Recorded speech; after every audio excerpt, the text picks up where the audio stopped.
Get ready for the unpredictable and also unconventional show. Hello and welcome to Randoms. It's another beautiful day to have randoms. I know I'm not supposed to say that, but honestly, you cannot bring that utter behavior from your house to the public. From trending topics to honest conversations and various social media comments, Randoms has it all. Welcome to another episode of Randoms. No topic is off limit, no comment too weird. So seeing that you brought the child into the world and took the child's life because of your whatever thing you had against your husband. Join me, Sharon Ajay, and my co-hosts, Ogotko Mobna, every Tuesday, 6:30 p.m. And you can go after those troubles, those suffering, those cravings, those irritations you get. Buckle up and enjoy the Randoms ride.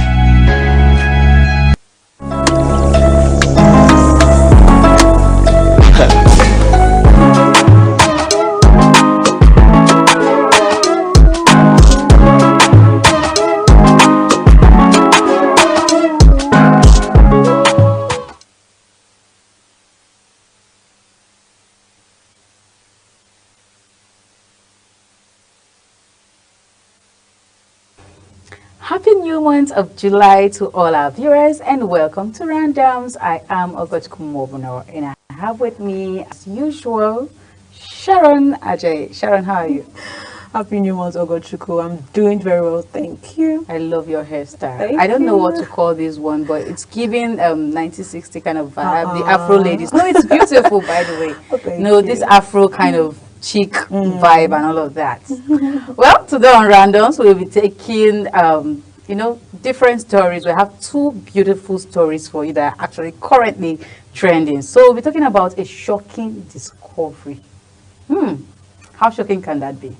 Well, controversies hit social media as 66 out of 120 children who came forward claiming to be Abiola's after the politician's death on July 7th, 1998, failed the DNA tests that were conducted on them. According to Olalekan Abiola, one of the sons of the well-known 1993 presidential winner, Moshood Kashimawo Olawale Abiola, MKO Abiola, according to one of them, he said his father was so giving that he helped many women, including those who were single, by paying their rent, giving them food, or even giving them a place to live.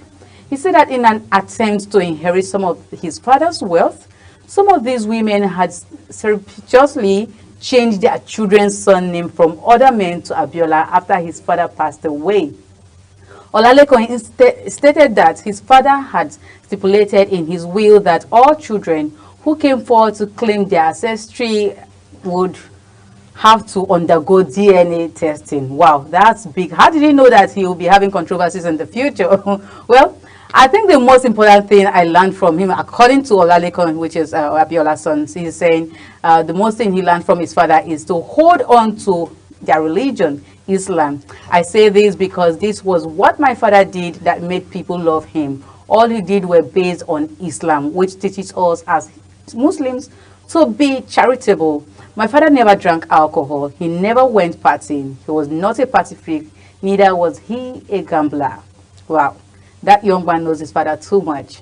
Well, the only thing, according to him, he said the only thing you could say about my father that was kind of negative was that he had a lot of women, but a lot of these women were those that came to him to give themselves to him willingly. Some of them came with children and said their husbands had abandoned them. They usually begged him for shelter, school fees, and even with food. They used to come and line up in front of our house every month to collect their allowances. My father would give them, some of them, apartment or a house.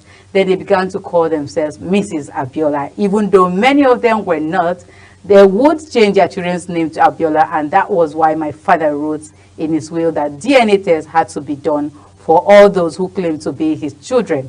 So right now, about 120 children came forward to say they were MKO's children, but only 54 of them passed the DNA test at the end of the day, meaning 66 had failed, Sharon. That's I don't want to say that's weird, but literally that's what we'd say. 120 120 children. Solomon did more than this. That's Solomon a did more lot. than this. That's a lot of really, children. really. And then right now we are hearing that just few passed the test. Sharon, I know you are itching to say something, but then we'll first of all go to social media. Let's walk to social media and get comments from there before we start talking. All right, thank you, Ogochukwu. Let's go over to social media. See, if I was even, if I was on the internet where I got to read this, I definitely would have commented. But let's get some reactions of some Nigerians. Okay. We have Chineye Ikpa, and she says, I know women are polygamous in nature. They do their own in a very, different way. A polygamous man cannot satisfy all his women, and they have to go a different way to make themselves happy. Well, that's sense or no sense. A polygamous man cannot satisfy all. Very true. It can be relative, because I want to believe this lady is not, maybe she might not be from a polygamous home. If she's not from a polygamous home, then I believe it's just a relative something. If you're from a polygamous home, you might just feel like, especially if you're the man there, you might feel like, I can satisfy my right women. now we are assuming, we don't know how many wives he had before passing, but then we know there should be concubines, because for you to have over 120 children coming forward, that means there are different women. Yeah. Wow. Well, moving on, we have the next comment, and the next comment says, I am Shiola, and this person says, what was he expecting before? The remaining 54 they should retake DNA again. It is really, that means they're not sure that the remaining 54 are even. Yes, they should do strict DNA taking. It's okay, needed. that's like a second one. Okay, it's fine. All right, next comment we have Dere Yojo, and this person says, when women seem comfortable with your polygamy, they are likely doing their own back. You think you are enjoying by hurting other people's children, but they are actually laughing at you behind your back. Stay loyal to your partner. I love the last line. Stay loyal to your partner. We won't have this we won't be counting children. Exactly. If you were loyal to doctors that are making money DNA test. Do you know how much per one child is? I can only imagine. Like major cash out, honestly. Well, the next comment we have here, we have Pretty Damsel 3, and this person says, depend on the sample they are using for the test. If it's one of his sons they are using, that one may not even be his. I really don't understand the point that this person is trying to make. Okay, I think what if I hear you clearly, if they are using one, because he's not alive, and right now his body has decomposed like a long time ago, so we might not be able to get anything. Maybe they might be foreseeable. I don't think they're using that. So they're using maybe one child that is claiming, I am the original son of Emiko Abiola. They're using him as a means to get the rest. They're using his sample to get the other people DNA, and we are not even sure that that person that is claiming son is even his son.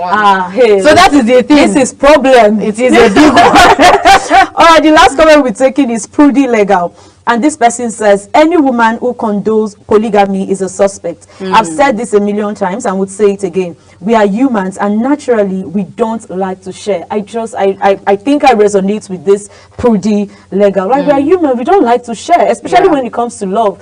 Well, some persons will tell you that I've seen cases of some persons saying, well, if I don't have a second wife as a sister, I will not be comfortable in the marriage. There are women that actually think of that. Definitely, and they're very comfortable. Yes, and I think it stems up from your background and how you grow. Maybe you grew up with your mom being in a polygamous home, and definitely just picked up that on my own side, I feel like if you even grew up in a polygamous home, you might not even want to go into a polygamous marriage. Why? Because the reason why I said that, now I'll give you a reason. Now, because perhaps when you were growing up, in polygamous home, we always know polygamous home to be very chaotic. This parent, this mom is saying something to her children, this other mother is saying something to their children, and then they're going head to head because they're fighting for one heritage they don't even know about. You understand? So if you grew up in a polygamous, except it's a peaceful one, because I know I've seen growing up, I remember, I don't want to mention names honestly, but I know I grew up in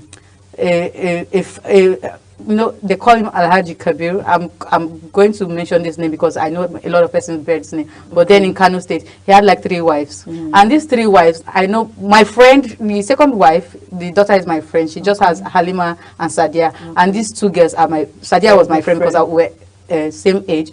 And they were all together. I don't know how he managed to carry the whole of these children and the wives. You see them like when they go out during Salah or any other break and all of that. You see they make same outfits. They are always happy. I've never really gotten to see anybody fight in that family. So I think it's all depends on the way the father or the man of the house was able to actually, you know, cover and the how children, much raise love them. he gives to all his Definitely. wife. But then I know about, I don't know how many percentage, but a bigger percentage of polygamous home, they are always settling one dispute or the other. There's always fight. So if anybody should be growing up in a situation like that, I don't think you would want to, you know, say, oh, I need a second wife because I'm used to polygamy. Why No, community sharing? there are people that might even think that way. I'm telling Definitely. you, see, Of course, I'm not disputing that fact, but I know a lot of people wouldn't mindset want plays to. a huge role in our life. You can just have this mindset, no matter what anybody tells you, you just believe that it is my mindset. You can't take it off of me. I like being a polygamous. So I don't want my husband to cheat. Some will tell you, I don't want my husband to go out. Well, some in the you know, in the Quran, it's you can marry more than one wife. Yes, so definitely. in situations like this, you can't even say I don't want to do polygamy. It is what is a rule there, so you just have to Except accept maybe it. you went into like you signed a particular contract with your husband from the beginning that you are not going to, he was not going to get married to any other person aside to you, and maybe when he breaches that contract, then you know you're going to sue him and maybe divorce and go away if you cannot keep up. But I know a lot of persons don't mind. I've seen different posters of Isoko men from Delta and from Delta State, definitely. So we know Isoko men for marrying two wives, and they don't just do it like, oh, I have my first wife now, okay, after some years I'm going to marry my second wife. They marry both of them same day. You can even see sisters getting married to a particular man with just one man. Wow. So, and that's how they enjoy their life. They live through it and everybody's happy. So it's not like a cultural norm for them. For them, sisters like you don't even marry one you don't man. have a problem. If you're happy with him, why not go ahead and enjoy your marriage, share your marriage, share your man. But you see me, as me, I cannot. Honestly, I cannot. So I don't know how many wives he had when he was still alive, but then I definitely know that most of these children were from concubines and, you know, one night, you know, what is one night? Let's even talk about Abiola now, because we've been talking about polygamy for quite let's talk about Abiola. I don't think Abiola's case was that of polygamy. Just have four, because I believe that based on what his son said. I believe that the full stop in marrying wives is 4. I don't know if there's another rule that you can marry more than one. So 4 is the bare minimum, and I don't want to believe that 4 women gave birth to about 1. When you say bare minimum, do you mean like everywhere in life? No, like every culture, every tradition. Of course not. No, I want to. Let me say. I think that's like an Islamic tradition. Yeah, I think that's for yes. you know, the Muslims. I think you can do whatever you want as an individual if you're not guided by any religious book. So you can marry more than 4 or 5 or whatever. I think Solomon did more than that. Exactly. I've seen I've come across a story where a man got married. I think about, if I'm not mistaken, about 15 wives, and he had over 38 children. Wow. Chinese, whatever, you know, those kind of people. But let's talk about Abiola. You can't tell me that Abiola married more than 4 wives, because he's a Muslim, so he's guided by their religion. The rest are definitely concubines. They are concubines. And for a man of his caliber to write in his will that whoever comes and say they will definitely that they gave birth to so person for him, or is their father, they should run a DNA test. It shows how, sorry to say, let me not even say that, because he did a lot, so let's not go there, but it shows that he actually was spilling literally everywhere. And he didn't even have the knowledge of it. And I want to also believe that maybe he had knowledge of some, but he did not really like bring them in and accept them. So of course he already knows that, well, if I die, those people want to come seek everything, because Abiola is a big name. Aside the money, it's a big name. It's a big name. Someone that won the 1993 free and fair election, and it was annulled, and aside winning that election, you know, Abiola had always been a businessman aside being a politician. So he has a lot of fortune, even up until now. Like wherever you enter, you hear MKO Abiola. It's a big one. We have a stadium named MKO Abiola right now, you know, after this very vibrant young politician, you know, that died before its time. Come on, Abiola is a big name, so definitely. He knew definitely that people were going to come. And like I think there was a time in Nigeria where we were celebrating his death. Like his death, I think the day he died was June 12. Right? No, not the day he died. June 12 was the election. You know. Okay. June 12 was the day they had this free and fair election. So we started celebrating it as Democracy Day because that election was really free. It was fair, and everyone agreed that Abiola won until it was annulled. Which, you know, what can we say? It has been annulled, and he never became president. So that's why we celebrate that. Definitely, that's why we celebrate Democracy Day. And right now, it's just how many days? A few weeks away from June 12th, and we're talking about Abiola's children. After celebrating Abiola and June 12th, this is just a few weeks away. This is just 1st of July. And to think that 66 out of the 120 children failed the DNA test, meaning Nigerians are funny. But you can't tell me that as a woman, you don't know that this is not the person that impregnated you, so you push your child to go and say this. Or maybe the mothers did not tell them to do that. Of course, they want to just bear the name Abiola. See, I think at the beginning, the mother actually played a very big role. Okay. You have instilled this in that child from when the child was still is Abiola. Your father is Abiola. Sorry to say, your father is Abiola. Do you know who your father is? Your father is and now you have grown up with that knowledge. In fact, every of your certificates carries your name and Abiola, and they are calling all of you. We are line up here. Let us do a DNA test, and you find out that it will really pain you. See, a lot of them. I'm sure if your mother was alive, if their mother would be alive, you will go back to your mother or strangle your mother because who knows who your father would be at that point. Maybe a very good man and all of that. Well, we'll be going on a short break, and we'll return. We have one more story for you, so stay with us.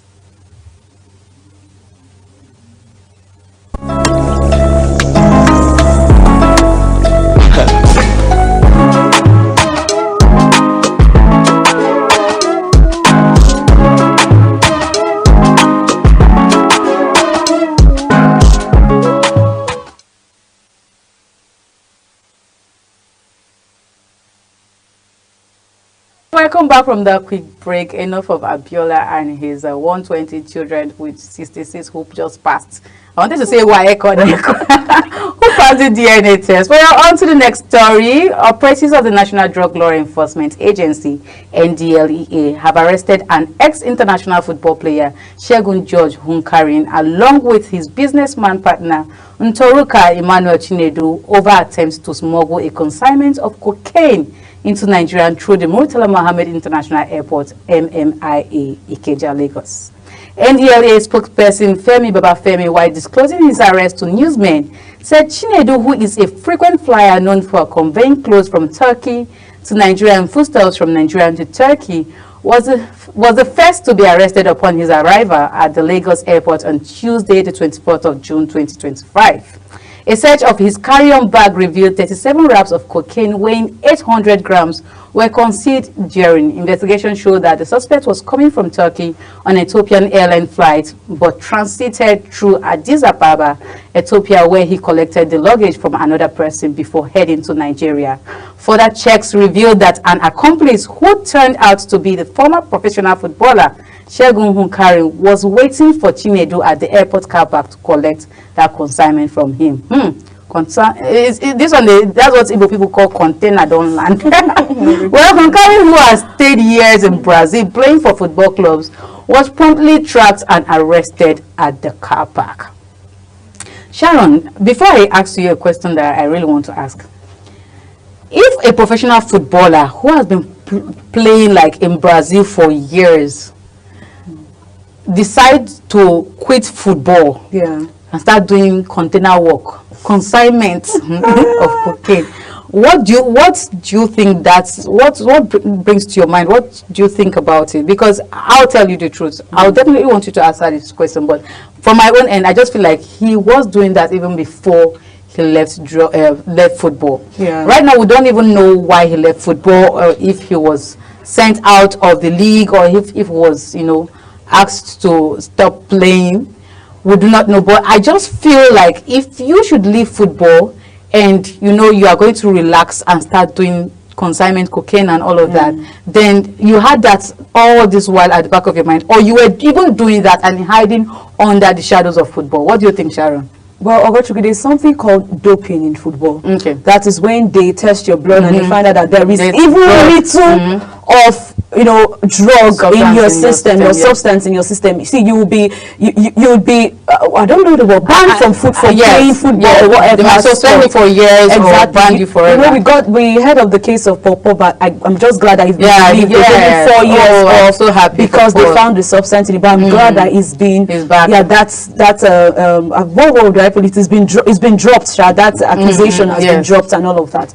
Now for this person, I really don't know the situation around what prompted him to leave football. I don't know if it's age or he resigned, but from what we've read or what we've seen, he's not a popular football player. No, it depends on the league. Most times, we watch here in Nigeria. Most times, I think we watch more of the European Premier League and we watch more of UEFA. That's the Champions League here in Nigeria. But I know we have other leagues. We have Turkish league. We have Bundesliga, German league. We also have some other little. We have all this Arabian kind of league and all of that. I think Galatasaray, where the Victor Osimhen plays. I love football, by the way. I know why Victor Osimhen plays currently should be one of these Arabian leagues. So is it Arabia or Turkish? I think Turkish league. So they have different leagues. So it depends on the league. If the person is not popular, the league can actually make you popular, or the team where you belong can actually make you popular. So let's forgive okay, now you're forgive somebody that is not really into football. Okay, I love football, but I just want to watch World Cup and Nigeria must win. But talking to a person that's not into football, then you're calling Samuel. I don't know him. Okay, and now you're not even carrying consignment. Okay, that's too much. It's too much.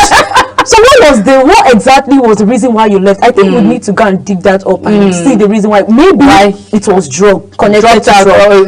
Because I know how very strict they are when it comes to sports. You must not do drugs. You must not. Do you know, you can't even do as little as malaria drugs that have some substance because they will test you. And exactly. They really need to. You can't do alcohol. There are lots of things you can't do. Smoking and all of that. They believe that it will enhance your strength and you can now, kind of just be more active than someone that, of course, did not take any drug. I said they will not allow you to do that. They will not allow you to go to Nigerian way. They will not let you do that. They will never let you do. So it's really sad. And to think that it's even a Nigerian man, it just gives us a bad name. Because if you played for a long time, they've given you those strict measures, and now you're out of playing football, and then the next thing is to go back to something that they cautioned or gave you strict measures against when you were doing your professional football playing. It's really sad. It shows that you are not it at all. If I would say you are not it at all, it seems like maybe he had always wanted to do that, but because he has been, he was in a system where that was not allowed.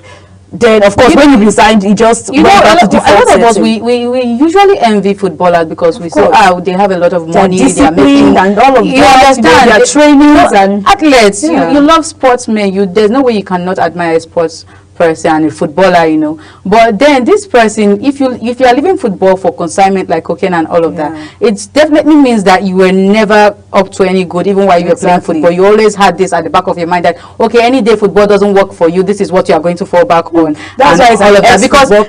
Because we've seen so many ex-football players, start doing better businesses, here in Nigeria or even anywhere in the world, or maybe some of them even come back and start training youngsters who wants to be part of any football league or wants to join the Nigerian football club or any of the leagues. But then your own is to give, aside giving the country a bad name, you are giving Nigerian footballers a bad name, because right now all eyes will be on footballers on Nigerian footballers, trying to watch them to know what exactly is their next move. Okay, when you retire or when you are kicked out of any league or any club, are you going back to this or are you going back to anything?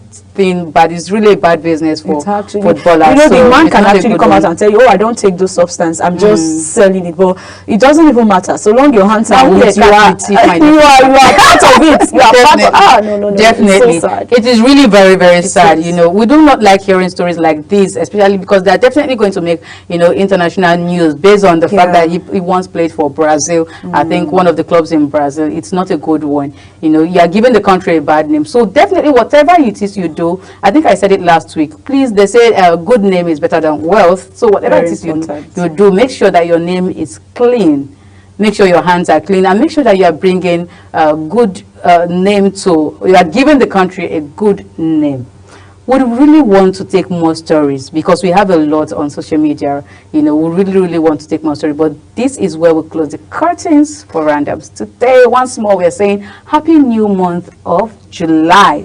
So that's all we have for you today on Randoms. Hope you had a great time, because we did. We will be bringing you more gist as they unfold on the internet. Do not forget that Randoms airs twice every week, Tuesdays and Thursdays, 6:30 p.m. Also, do not forget to follow us on all social media platforms at Global TV NG, and drop your comments as we talk about anything. I want to see your comments on Randoms, you know. Drop it. Tell us what you think about this particular story and every other story you must have come across. Well, from Sharon and I, we're saying bye.